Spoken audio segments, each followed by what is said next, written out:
नमस्कार, आप देख रहे हैं सी न्यूज भारत और मैं हूं आपके साथ प्रिया श्रीवास्तव। सी न्यूज में अब वक्त हो गया है न्यूज बुलेटिन का। इस न्यूज बुलेटिन में हम जानेंगे क्रिसमस को ध्यान में रखकर कहां शुरू हुई फूड सैंपलिंग और चतरा के एक गांव में मंत्री ने किस केंद्र का किया उद्घाटन। साथ ही जानेंगे जौनपुर में बीएसपी की पूर्व प्रधान परिषद पर किसने और क्यों लगाया आरोप। इन सभी खबरों पर विस्तार से चर्चा होगी। बलरामपुर में आगामी क्रिसमस त्योहार को देखते हुए खाद्य सुरक्षा विभाग ने खाद्य पदार्थों में मिलावट ना हो इसके लिए सैंपलिंग लेना शुरू किया। गर्ल्स स्कूल चौराहे पर दूध वालों के सैंपल लिए। जहां कहीं दूध वालों के लाइसेंस बने हैं मगर रिन्यूअल नहीं करा पाए थे, उन दूध वालों से लगभग 2 लीटर दूध डिब्बों में भरकर जाँच कराने के लिए लैब में भेजा गया। इस दौरान खाद्य सुरक्षा अधिकारी उमेश पांडे ने क्या कुछ कहा, आइए देखते हैं इस रिपोर्ट में। हमेशा ऐसे रैंडम चेकिंग होती रहती है। रैंडम चेकिंग करते हैं, पूरी टीम है क्या? अभी आपने यहाँ कैसे चेक किया कि इनमें फैट कम है, क्या है, कुछ यंत्र है कि क्या है? सैंपल लिया जाता है, इनका लाइसेंस चेक किया जाता है, सैंपल लिया जाता है और सैंपल लेकर भेजा जाता है। तो उसमें जैसी रिपोर्ट आएगी उसकी कार्रवाई होती है। क्या नाम है तुम्हारा? राम निवास। तुम्हें मालूम है कि इसका भी लाइसेंस बनता है? सरकार के द्वारा कभी बताया गया कि इसका भी लाइसेंस बनता है? तो हमें नहीं मालूम है, भी नहीं लोग बताओ साहब। मतलब आप लोगों को कभी जानकारी नहीं हुई?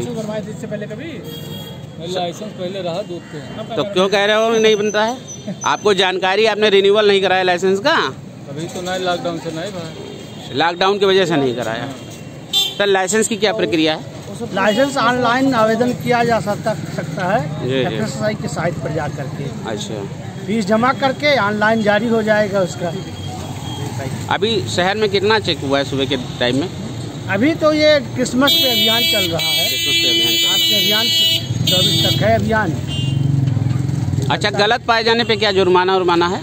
ये जैसा आएगा नमूना, जैसी कमी पाई जाती है, ये सामान्य कमी पाई जाती है तो एडीएम कोर्ट में न्याय निर्णायक अधिकारी के न्यायालय में होता है। ये असुरक्षित पाया जाता है तो मुख्य न्यायिक दंडाधिकारी के न्यायालय में मुकदमा दायर होता है।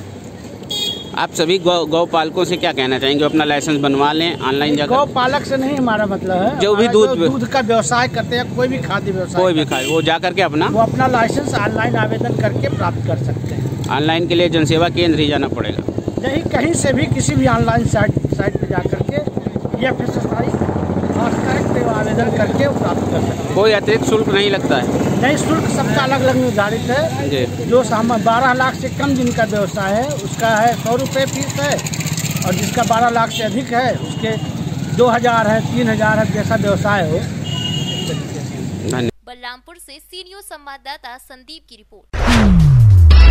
राज्य के श्रम नियोजन और प्रशिक्षण कौशल विकास मंत्री सत्यानंद भोक्ता ने कान्हाचट्टी प्रखंड परिसर में ग्रामीणों के बीच साड़ी, कंबल और लुंगी बांटे।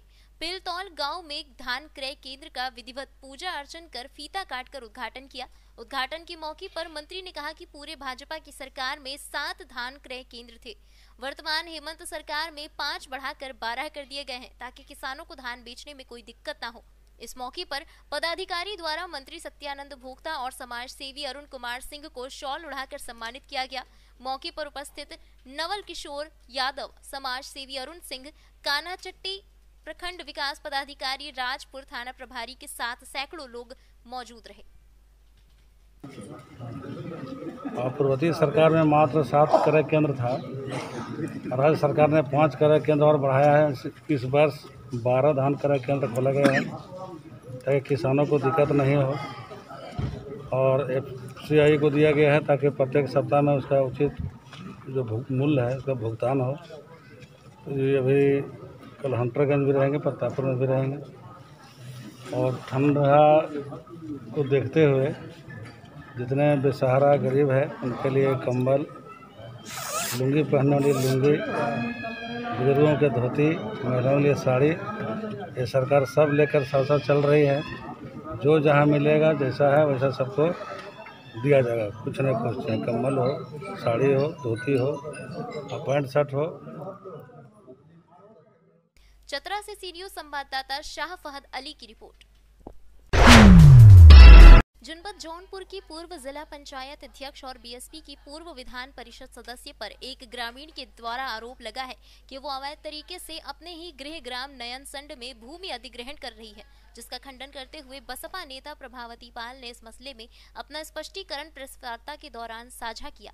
उन्होंने बताया कि चकबंदी के दौरान उनको लेखपाल और अधिकारी द्वारा ये जमीन दी गई और ये उनकी संपत्ति है, लेकिन यदि किसी को संदेह है तो नाप करवा दी जाए। अगर उनकी जमीन वहां नहीं पाई जाएगी तो वे उस जमीन को छोड़ देंगी। पूर्व जिला पंचायत चेयरमैन जौनपुर प्रभावती पाल जी, पूर्व एमएलसी बहुजन समाज पार्टी, हमारे समक्ष मौजूद हैं। आप पर एक आरोप लग रहा है और वह वीडियो निरंतर वायरल हो रहा है कि आप भूमि अधिग्रहण कर रही हैं अपने ग्रामीणों के द्वारा। ये बात सामने आ रही है, आपके गांव के लोग आरोप लगा रहे हैं। इस तथ्य में कितनी सच्चाई है, हम स्पष्टीकरण चाहेंगे आपसे अपने चैनल के माध्यम से। ये तो गलत बात है। ठीक है, उनका जो कहना है कि हमने वन विभाग की ज़मीन का अधिग्रहण किया है, गलत है। हमारे ज़मीन के बगल में सटा हुआ वन विभाग की ज़मीन है और चकबंदी के समय जो वहाँ लेखपाल वगैरह सब नापी किए थे और जहाँ तक बताए हैं हमारा वही हमने अपना वही ज़मीन हमारे कब्जे में है। बाकी अगर ये कह रहे हैं कि इन्होंने अधिग्रहण किया है तो ये उसकी पैमाइश करा लें।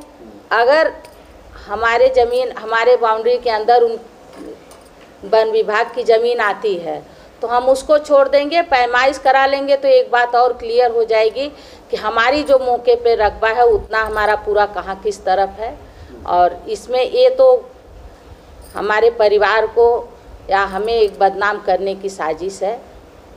एक हमारे भतीजे हैं जो प्रधान हैं, वर्तमान समय में पूर्व प्रधान हैं और इस समय भी राजनीति से पूरा जुड़े हुए हैं, तो उनकी छवि को या हमारी छवि को धूमिल करने के लिए ये एक अफवाह फैलाई जा रही है। क्या जिस व्यक्ति ने आप पर आरोप लगाया है उनसे आपकी कोई राजनीतिक रंजिश नहीं है? नहीं, रंजिश नहीं है, लेकिन जैसे परिवार वाले बताते हैं कि पहले से उनका कुछ नेचर भी ऐसा ही है कि उभरते हुए हाँ, करना जो है थोड़ा सा सितारे को गर्दिश में डालना। हाँ, ये आप मानती। आगे के लिए क्या सोचा है मैडम? इस जमीन पर जो भूमि अधिग्रहण का मामला आप पर लगाया जा रहा है, जो आरोप जो आपके द्वारा निराधार बताया जा रहा है, निरातथ्य बताया जा रहा है, आगे के लिए क्या? आगे के लिए हमने पैमाइश के लिए अपना एप्लीकेशन दे दिया है और दरखास्त पड़ी हुई है और अब पैमाइश हो जाए, हम अगर सरकार की ज़मीन हमारे अधिग्रहण में आ रही है तो उसको छोड़ने में हमें बिल्कुल भी गुरेज नहीं है और हम तुरंत उसको छोड़ देंगे। फिर तो सीधा से मामला है कि हम मानने को तैयार हैं उन शर्तों। नहीं, ऐसी बात संवैधानिक ऐसा है कि अगर आ रही है तब, वैसे हमारी जो जानकारी में है जो लेखपाल पैमाइश किए हैं उस तरह से तो हमारी ज़मीन वो वन विभाग की ज़मीन नहीं है, सरकार की ज़मीन नहीं है, वो व्यक्तिगत हमारी ज़मीन। चकबंदी के दौरान ये फाइनल नहीं हो पाया था जी? नहीं है, जितना उन्होंने दिया है उतने हमने बनाया, जोता बोया है उतने में हमारा अधिग्रहण है। आरोपों में दम नहीं जी। जौनपुर से सी न्यूज़ संवाददाता विपिन तिवारी की रिपोर्ट। कटेरा में विधायक ने विद्युत उपकेंद्र का उद्घाटन किया, जिससे दर्जन भर से ज्यादा गांवों को लाभ मिलेगा। जानकारी के अनुसार मुख्यमंत्री उत्तर प्रदेश सरकार की घोषणा के अंतर्गत विधानसभा मऊ रानीपुर के कस्बा कटेरा में नवनिर्मित 33/11 केवी विद्युत उपकेंद्र का उद्घाटन क्षेत्रीय विधायक बिहारी लाल आर्य के द्वारा किया गया। कार्यक्रम में उपस्थित जनप्रतिनिधियों का विद्युत विभाग के अधिकारियों द्वारा माल्यार्पण कर स्वागत किया गया। विधायक बिहारी लाल आर्य के द्वारा फीता काटकर एवं हवन पूजन कर इस उपकेंद्र का उद्घाटन किया गया। झांसी से सी न्यूज़ संवाददाता राजीव की रिपोर्ट। बंगरा में रवि किसान गोष्ठी मेला के आयोजन पर किसानों ने अपनी ज्वलंत समस्याएं बताई। जानकारी के अनुसार मऊ रानीपुर तहसील के ब्लॉक मुख्यालय बंगरा में रवि किसान गोष्ठी मेला का आयोजन किया गया। कार्यक्रम के मुख्य अतिथि क्षेत्रीय विधायक बिहारी लाल आर्य रहे। कार्यक्रम की अध्यक्षता किसान नेता उत्तर प्रदेश किसान कांग्रेस के प्रदेश अध्यक्ष शिव नारायण सिंह परिहार ने की। विशिष्ट अतिथि के तौर पर खंड विकास अधिकारी बंगरा राहुल मिश्रा मौजूद रहे। कार्यक्रम का संयोजन उप संभागीय कृषि प्रसार कार्यालय की एसडीओ डिम्पल कैन के द्वारा किया गया। किसान मेला में किसान नेता पुष्पेंद्र पाठक, देवेंद्र सिंह राजावत, नंदराम सिंह खंगार, प्यारेलाल बेधड़क, किशोरी लाल चिरंजीव, राजीव कुमार, भगत सिंह, भजन लाल, राम प्रकाश, सतीश, हरिश्चंद्र, कुंजीलाल सहित कृषि विभाग के कर्मचारी नीरज गुप्ता, कामता प्रसाद प्रजापति सहित सैकड़ों किसान मौजूद रहे।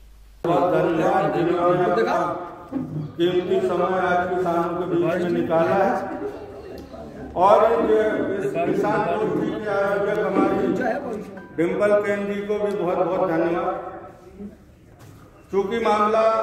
चूंकि ये किसान गोष्ठी के नाम से है तो बात किसानों की हो और आदरणीय विधायक जी में कुछ समस्याएं हैं अपने जनपद की, खासतौर से मैं सभी विधानसभाओं की बात करूंगा, कोई एक विधानसभा की बात नहीं करूंगा। सबसे बड़ी समस्या तो आपके बंगरा ब्लॉक में सिंचाई के साधन नहीं है। हमारे छात्र बैठे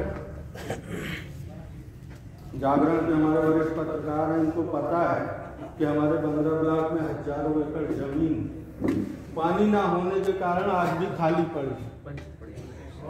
तो यहाँ सब बंगरा ब्लॉक के किसान होंगे, अगर यहाँ आप इधर कोई तालाब, कौन सा भाई साहब तालाब है यहाँ पे, अगर बांध बड़गुआ में अगर आप शासन से बांध बनवा दें तो यहाँ पे हजारों एकड़ जो जमीनें आज खाली पड़ी हैं वो सिंचाई के लिए, सिंचाई होने की व्यवस्था होने से यहाँ का किसान जो है अपनी उपज पैदा करके और खुशहाल हो जाते हैं। तो दूसरी हमारी समस्या ये है, ये आपका जो नेशनल हाईवे बनाया जा रहा है यहाँ बड़ा भेदभाव हो रहा है। काफी लोग यहाँ बैठे होंगे कि बगल वाले को कुछ मुआवजा दिया गया और बगल वाले को कुछ दिया, तो ये नहीं होना चाहिए। हमने कई बार शिकायत की, हमको छतरपुर में बुलाया गया लेकिन हम जा नहीं पाए। तो थोड़ा ये आप अपने हैंड से देखिए कि किसी का उत्पीड़न ना हो, हर व्यक्ति को सामान्य रूप से मुआवजा मिले। तीसरी हमारी ये समस्या है कि जो हमारा किसान है, आज यहाँ सुबह से लेकर अभी तक अन्ना जानवरों पे चर्चा हुई, लेकिन कहीं ना कहीं ये जब किसान और सरकार और अधिकारी जब मिलके संयुक्त रूप से इस अन्ना जानवर को रोकने के लिए काम करेंगे, जब भी हम अन्ना जानवरों से छुटकारा पाएंगे। वरना आप कितनी भी बड़ी बड़ी गौशालाएं बना दें, उनके लिए जो अनुदान आता है उससे बड़ी बड़ी गाड़ियां। झांसी से सी न्यूज संवाददाता संतोष श्रीवास की रिपोर्ट। इस वक्त के न्यूज बुलेटिन में फिलहाल के लिए इतना ही। जल्द हाजिर होंगे कुछ और खबरों के साथ। तब तक के लिए बने रहें सी न्यूज भारत के साथ। हर खबर आपके साथ, आपके हाथ।